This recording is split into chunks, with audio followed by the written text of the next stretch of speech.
Today we're going to talk about how I got into the hobby and why I started breeding tropical freshwater fish.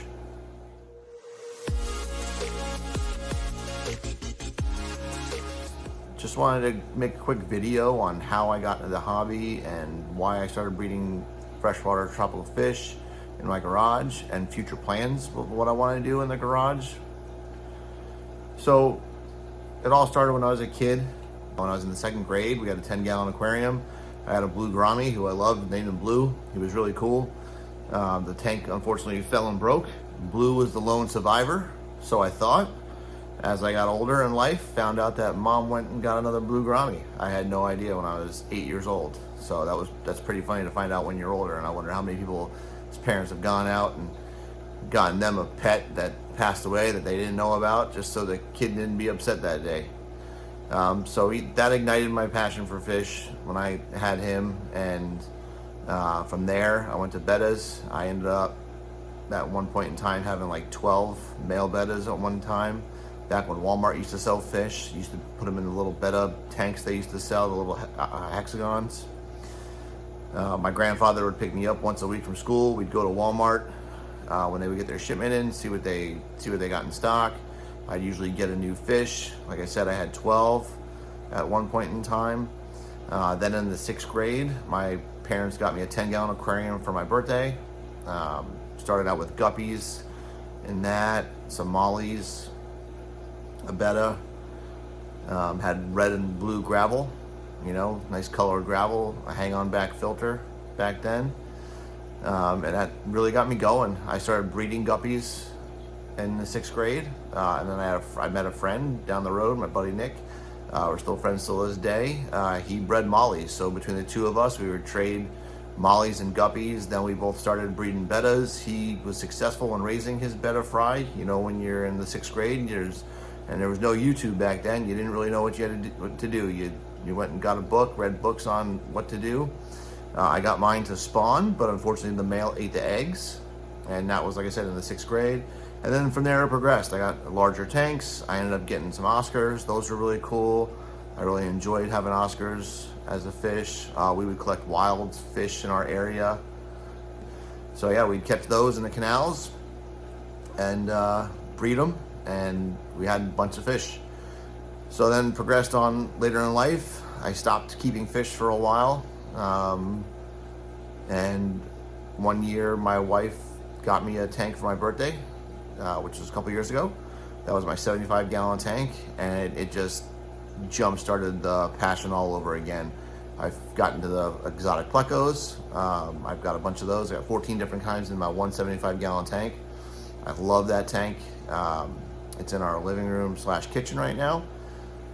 It's got a bunch of angelfish in there, and once I got that, I started getting deep down in the rabbit hole of aquascaping and keeping tanks that are planted and CO2 injection and how to care for plants and how to aquascape and so forth. And I ended up buying my dream tank, which is still sitting in the garage. I have I bought a 150-gallon Starfire glass aquarium from Essie Aquariums out of California last May. And I've just been trying to get the stuff together in order to put that together. So the 150-gallon aquarium is what got me into breeding fish. I figured everything I needed for that tank was really expensive. To set up a dream tank, you're looking at a couple $1,000s easily. I want to run a sump on that tank. I want it to be a planted discus tank with Ultimate Angels as my goal. I don't know if we'll be able to achieve that goal, but that's the goal I have for that aquarium. I want it to be like a showpiece tank in my house. I want it to be a stunner of a tank, and that's what got me into breeding fish. I started watching the YouTube channels of people breeding cherry shrimp and different types of fish and selling to local fish stores and selling to people, and I'm like, you know what, let me give this a shot. I've bred fish before. I've got experience doing it. I've kept fish for many years. How hard can it be, right? So I went to the local fish store and I bought 6 cherry shrimp and 6 endlers. I put them all in the same tank, not realizing how small the baby cherry shrimp are going to be when they're born, and the population really wasn't getting as big as I wanted it to get. The endlers were going crazy, so that was nice. So then I got another tank for them and pulled the endlers out and I left the cherry shrimp alone by themselves, and the population exploded. I had 300 or 400 of them within a couple of months, and a local fish store buys them from me, which is nice. So then I said, you know what, let me see what I could do here with something else, and I ended up having a pair of angelfish spawn in my main tank. So I was like, let me pull these out and set up more tanks in the garage to breed angelfish. They would breed like clockwork every 10 days. So I had more angelfish than I knew what to do with. So I'm like, oh man, I need more tanks. So we got more tanks. That's when we expanded the fish room to the next expansion, right? So once I expanded the tanks, I ended up getting different strains of endlers. I also picked up some Starby corridors. I had some Apistogramma cockatoides. I was like, you know, let me try breeding these. So I was successful in breeding the Apistogramma cockatoides. My downfall with those is they spawned and had 25 males. I got not a single female out of the whole bunch. The Starby corridors are breeding now, which is nice. I got a bunch of those going. And I said, you know, let me try and get into plecos. So I want to breed some exotic plecos. So then I went and bought some 6 wild leopard frog plecos, which are like amazing. They're so beautiful. I got my leopard frog plecos from Predatory Fins in Boca Raton, and took the boys and we went over and checked out the facility. It was really cool. So then I needed more tanks, and that's the expansion we're at now, which is currently 17 tanks in here.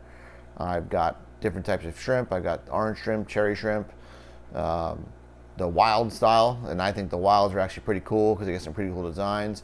I've got 3 different types of endlers going now. Still got a bunch of angelfish fry I'm growing out. I've got a couple different types of plecos growing out, and we're going to be on to another expansion here soon. We just acquired some more tanks. My plan with the garage is to build out 44 tanks with an automatic water change system. The goal of my garage is to get all the tanks up and running by the end of the year, have multiple different species of fish growing, a couple different types of corridors, a couple different types of plecos, a couple different strands of endlers. That way I have some variety. So that's going to be the next project here in the next few months. And that's the story of how I got into the hobby and how I started breeding fish in my garage. I really appreciate you guys watching these videos. I appreciate the support. If you could do me a favor, hit the like button and subscribe, and stay tuned for more adventures.